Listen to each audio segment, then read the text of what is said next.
My sister Sally sent me. With those. He pointed at a backpack on the floor a few feet away where he had set it down. Antibiotics. Said you were running short. Dr. Sally Ryan? Yeah. Then you must be Jack Ryan.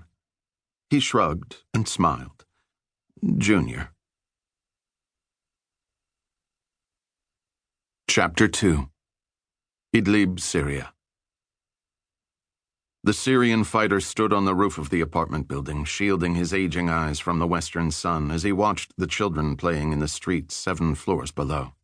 They sweated and laughed in the long shadows of the fading light, swarming after the ball like bees chasing a dog, ignoring the calls of their anxious mothers to come in and clean up.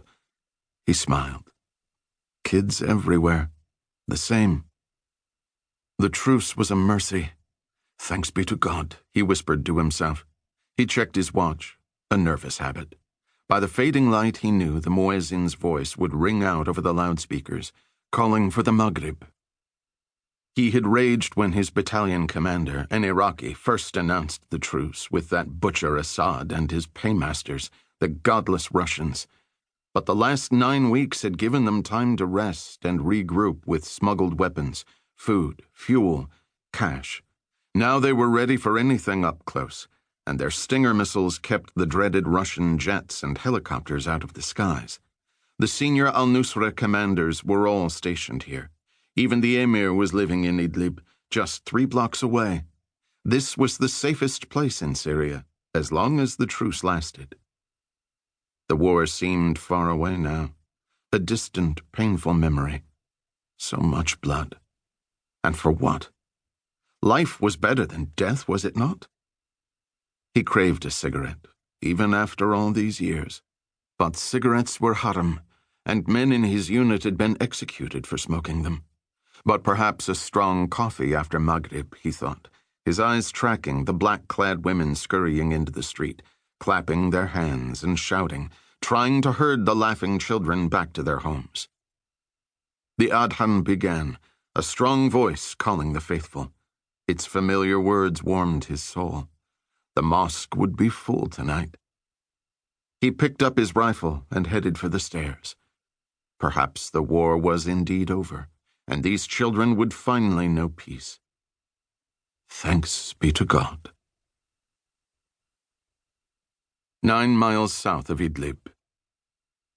A bead of sweat trickled down the side of Captain Walib's face, despite the AC unit blasting overhead.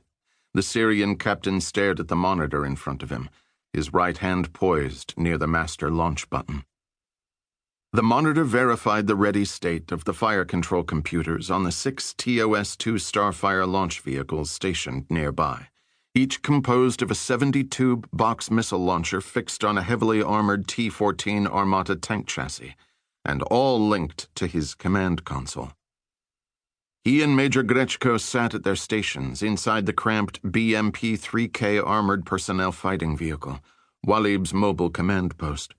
Technically, the Russian major was only an advisor on today's operation.